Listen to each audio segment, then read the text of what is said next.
Era feriado em Babilônia. Nabucodonosor então iria erguer uma grande estátua em homenagem a uma divindade que bem poderia ser Shamash, o deus sol do panteão babilônico. Em virtude disto, todos os políticos, magistrados e oficiais que trabalhavam para o governo deveriam vir à capital para participar da solenidade pública conforme a determinação real. Todos passaram calmamente em procissão pela porta de Ishtar, a principal entrada da cidade, indo em direção ao local da cerimônia.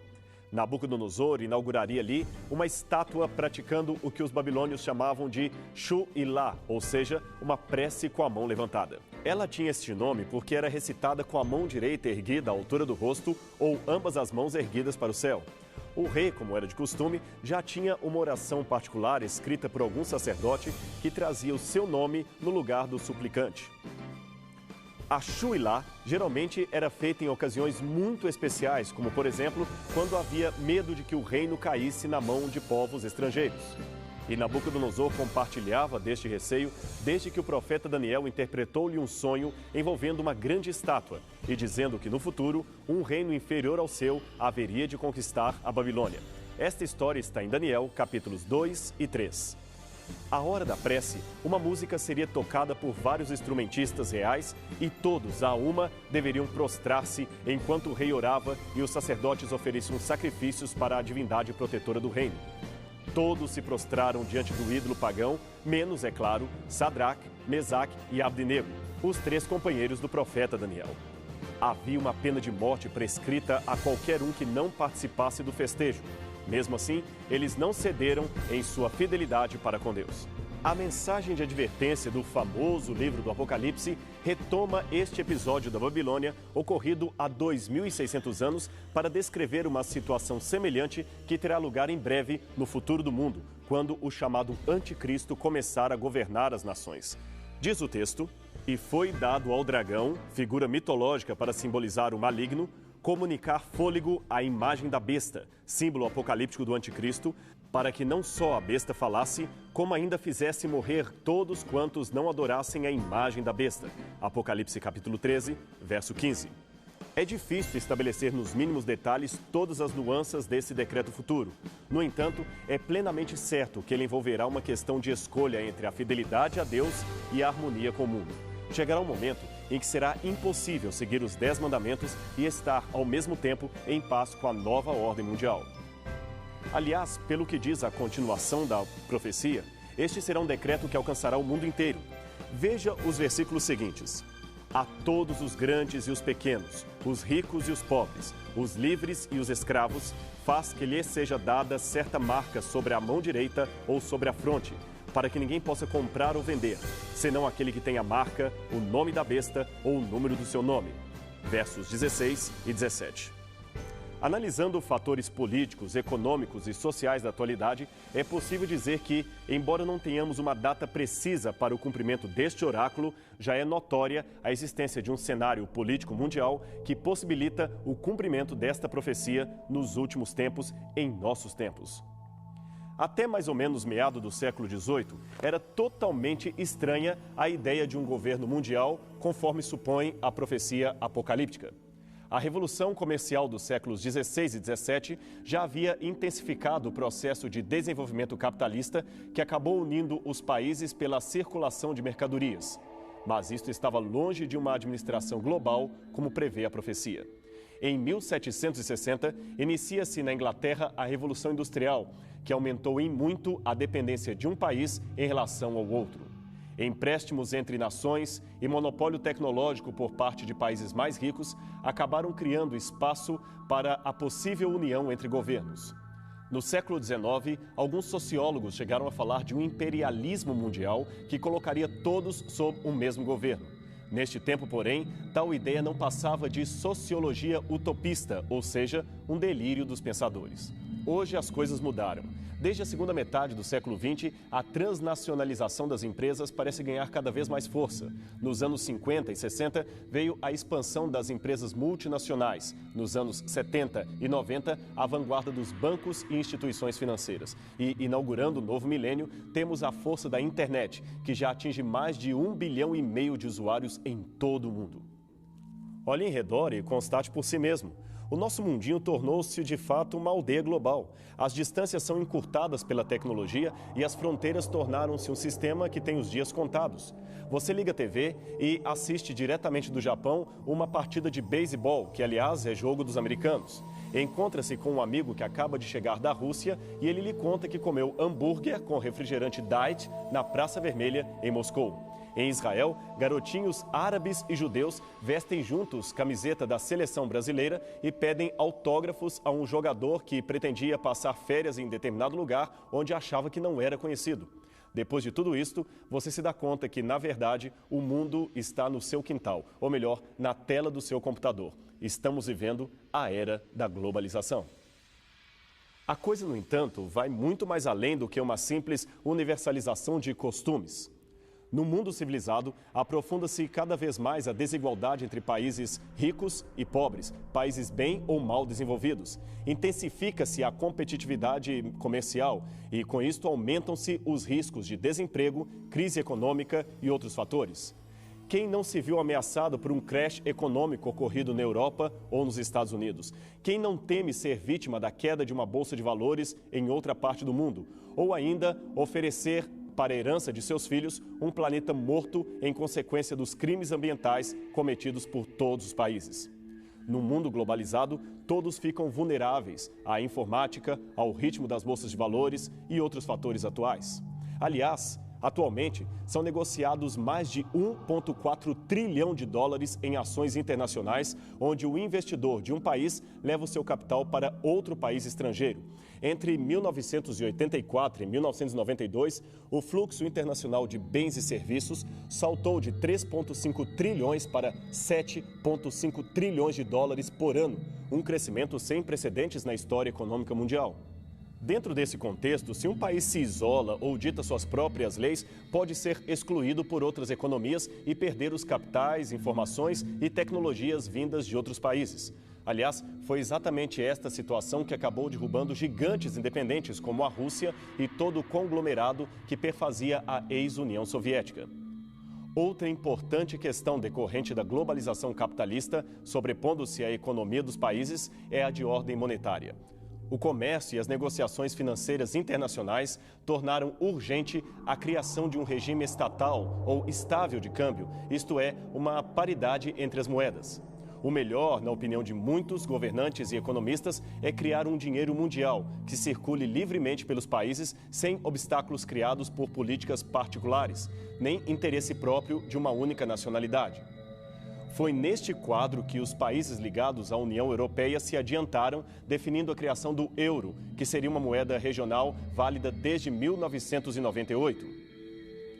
Esta cobertura e subordinação das nacionais economias, somada à vulnerabilidade das moedas nacionais e o fluxo para o capital estrangeiro, acabou levando muitos governantes a discutir o futuro sistema integrado da economia mundial. Foi neste caso o encontro, por exemplo, ocorrido em 1995, que envolveu o chamado G24, ou o grupo dos 24 países representantes das nações em desenvolvimento da América Latina, Ásia e África. O G24 defendeu a criação de um sistema econômico e monetário internacional que teria como mediador os Estados Unidos através do Fundo Monetário Internacional. Longe, porém, de um equacionamento à altura da globalização capitalista, o sistema monetário internacional continua progredindo rumo a uma futura concretização que, na opinião de muitos, tornou-se um destino inevitável. Como preparativo para esta futura realidade global, os países já estão há algum tempo se organizando em blocos econômicos, NAFTA, União Europeia, Mercosul, Bloco do Pacífico, que realizam hoje mais de 60% de todas as trocas comerciais do planeta. Não obstante todas essas previsões futurísticas, é importante demarcar que a miséria, a fome e outros males sociais ainda constituem problemas que estão longe de serem solucionados. Todos tornaram vulnerável a ação de todos. Logo, só falta uma peça para unificar todo o quadro mundial. Um governo único que estabeleça as regras e dite o que é certo e errado em termos de economia e governo mundial. Imagine então a criação de um só governo para administrar países do mundo inteiro. Utopia ou realidade? O famoso e polêmico escritor irlandês Oscar Wilde afirmou que, no que diz respeito à política internacional, se não somos profetas, é melhor não profetizar, especialmente se estamos tratando do futuro. Seguindo este conselho, entendemos que é mais prudente não detalhar todos os modos como se cumprirá a profecia, principalmente por envolver quadro político-social em relação ao futuro. Por outro lado, porém, é possível, com uma boa dosagem de equilíbrio, dizer que temos o caminho aberto para a unificação de países e credos em torno de uma ideologia estranha aos ensinamentos bíblicos, exatamente como aponta a profecia do Apocalipse. Neste programa, não teremos condições para mencionar todos os itens desta discrepância entre a nova ordem mundial e a cosmovisão bíblica, mas a sua menção é um bom incentivo para que você pesquise as profecias e as tendências do futuro e tire alguma conclusão por si mesmo. Fazendo isto, você estará descobrindo a identidade ideológica do futuro anticristo e se preparando para não ser enganado por ele. Por ora, ainda é cedo para nos posicionarmos contra ou a favor de determinado sistema de governo, o que não significa uma alienação política por parte do verdadeiro cristão.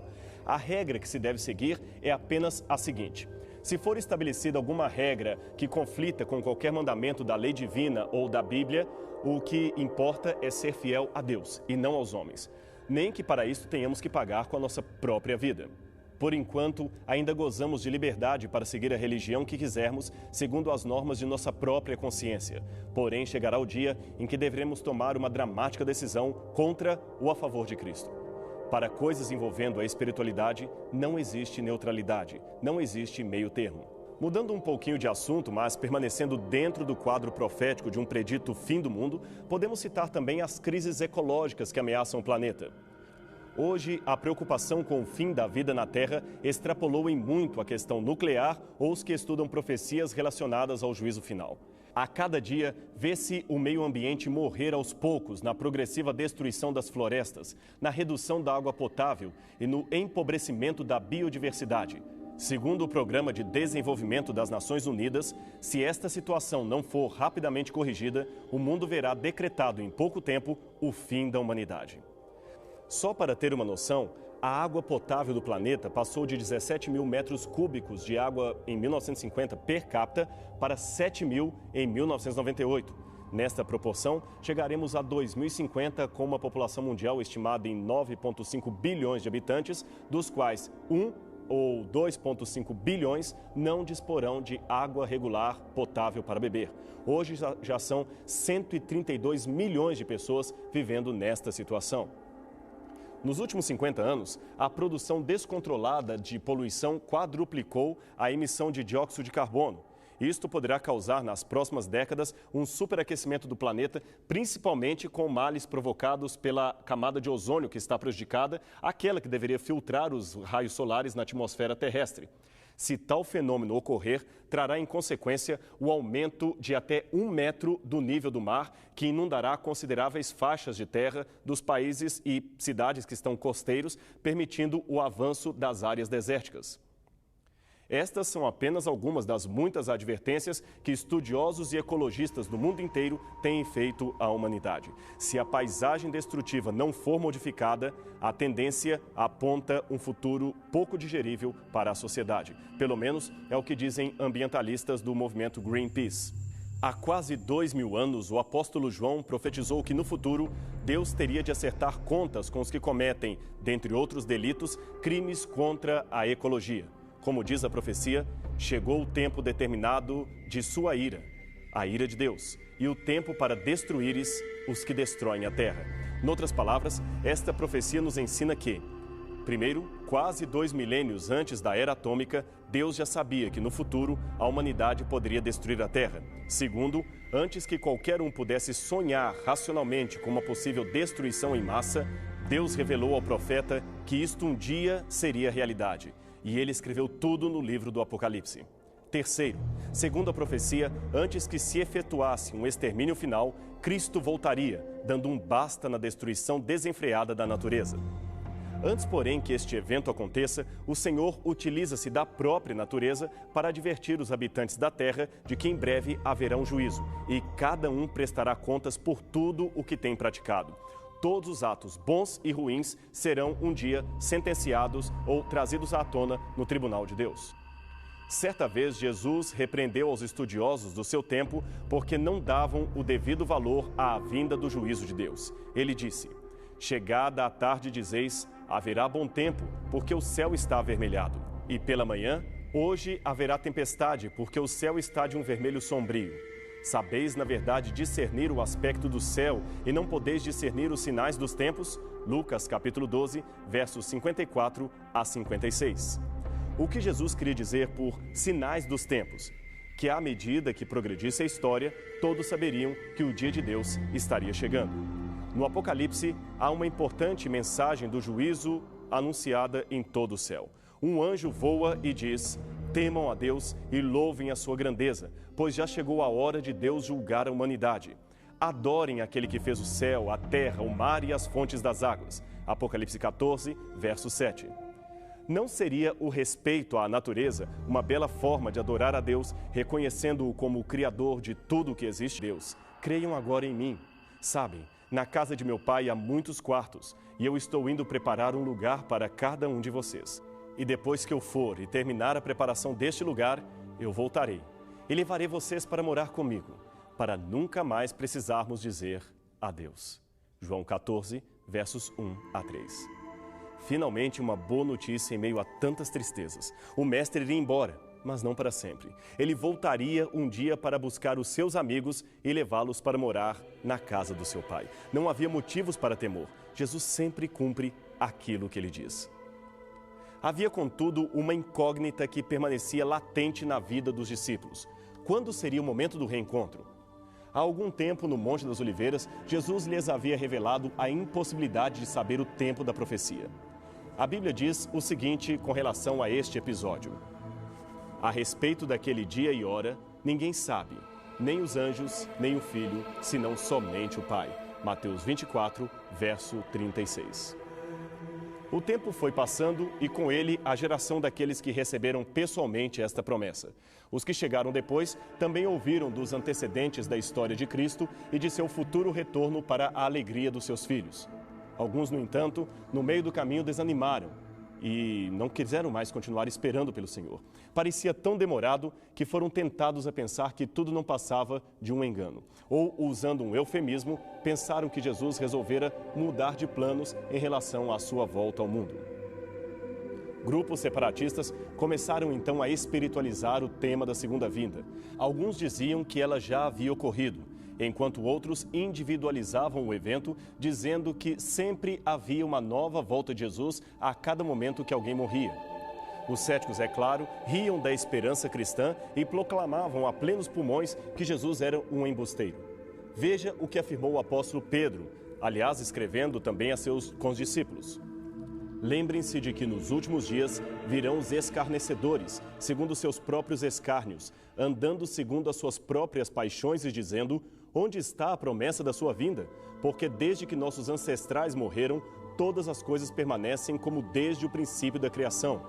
Só que eles se esquecem que por muito tempo também houve céu e terra, da qual surgiu a água, conforme relata a palavra de Deus. Ora, pela mesma água, o mundo foi um dia repentinamente destruído. Do mesmo modo, os céus que agora existem e a terra, segundo a mesma palavra, encontram-se reservados para a consumação no fogo. Eles estão sendo guardados para o dia do juízo, da extinção de todos os que amam a injustiça. 2 Pedro, capítulo 3, versos 3 a 6. Há um episódio que lembra as palavras que acabamos de ler. Conta-se que certa vez uma garotinha dos seus 6 ou 7 anos entregou um folheto para um homem com os dizeres: Jesus em breve voltará.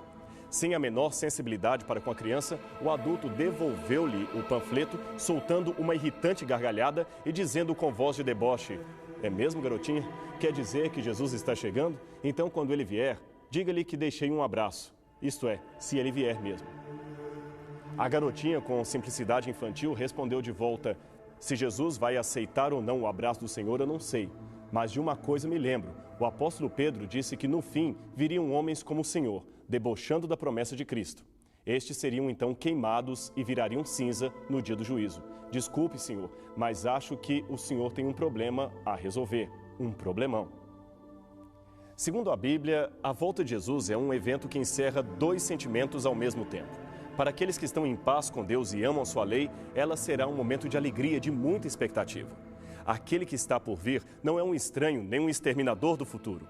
Ele é o seu Salvador e virá buscá-los para morarem com ele no seu reino eterno. Por outro lado, uma grande multidão que não demonstra nenhuma vontade de estar com o Mestre, estes sim terão um problema a resolver. Eles rejeitam a graça e fecham os olhos à lógica da Bíblia Sagrada, da palavra profética. Estes, diz o Apocalipse, pedirão às pedras e aos montes que caiam em cima deles e os livre da visão daquele terrível dia. Isto você pode ler em sua casa aí no Apocalipse capítulo 6, versos 15 e 16. A decisão sobre de que lado ficar é algo que pertence a cada um de nós e é tomada de acordo com o nosso livre-arbítrio. Sabe, faz parte do nosso amadurecimento espiritual aprender que, por mais bela que seja a vida, por mais bem-sucedidos ou vitoriosos que sejamos, a nossa existência não terá nenhum sentido senão na eternidade, quando estivermos com Cristo. Tudo de bom que temos aqui e que experimentamos não será nada comparado às surpresas que nos estão preparadas naquele grandioso dia. E por outro lado, como estar plenamente feliz, sabendo que no mesmo instante outros estão infelizes, ou que amanhã poderemos ser nós mesmos a enfrentar a dor da perda, da morte, da desilusão. Devemos almejar cada vez mais, devemos querer mais felicidade, uma felicidade eterna que não acaba nunca, uma vida eternamente feliz, da qual jamais nos sentiremos enjoados ou não teremos nenhum medo, nenhum receio, nenhuma apreensividade em relação ao futuro. Agora, pare por uns instantes e imagine como será lindo o dia da volta de Cristo. Na terra, o caos estará em todas as partes no seu grau máximo. As pragas apocalípticas estarão caindo com fúria, provocando os mais dramáticos acidentes de toda a história. O remanescente fiel estará sendo perseguido por ter rejeitado servir o governo do anticristo. Tudo parece sem saída. O mal triunfa e o bem parece fracassar. Porém, no momento de maior escuridão, rompe no céu a luz fulgurante da intervenção de Deus. O relógio profético bate meia-noite e a terra começa a tremer diante da potente voz que anuncia a chegada do Filho de Deus. Então surge no Oriente uma pequena nuvem do tamanho da metade da mão de um homem. Esta nuvem cresce e começa a revelar o seu caráter sobrenatural. Junto dela há uma sombra de juízo que parece cobrir todos os povos. Os que estão em falta sentem que é chegada a hora do acerto de contas e que não há meio de escape. Fulgurante no meio do céu, a nuvem se torna um túnel de onde saem milhares, milhões de anjos com suas trombetas, dando o sonido às mais melodiosas canções jamais executadas em qualquer orquestra humana. Eles voam majestosos por todos os cantos. Seu brilho é superior ao do sol brilhante no meio-dia e o seu número parece incontável. De repente, no meio da nuvem branca, surge a figura mais nobre, mais iluminada de todos, o nosso Salvador. Sua glória, maior do que todos os outros anjos reunidos, surge e enche toda a terra. Ele ergue a sua mão e a terra silencia. Então, com uma voz poderosa, começa a convocar a presença dos seus amigos, aquelas pessoas que decidiram amar a sua vinda e preparar-se para o grande encontro. Das sepulturas surgem santos que há tempos aguardavam no pó a ressurreição do último dia. Alguns deles já estavam mortos há séculos e nada possuíam senão o pó dos seus ossos espalhados pelos quatro ventos. Estes são formados pelo ar e levados até a presença do trono celestial. Os que ficarem vivos, muitos talvez de nós, também serão elevados nos braços de anjos para que sejam conduzidos ao reencontro com o Salvador. Imagine você no meio desses remidos. Parece inacreditável, mas você está ali. O mestre lhe chama pelo nome e você responde. Ele então diz uma frase que parece resumir tudo o que você sempre desejou escutar de um Deus. Valeu, filho, valeu, filha, você venceu. Foi bom ter criado você. Foi muito bom enfrentar a morte por você. O tempo passou e agora você pode descansar. Você merece ser feliz. Entre e fique à vontade. O céu é todo seu.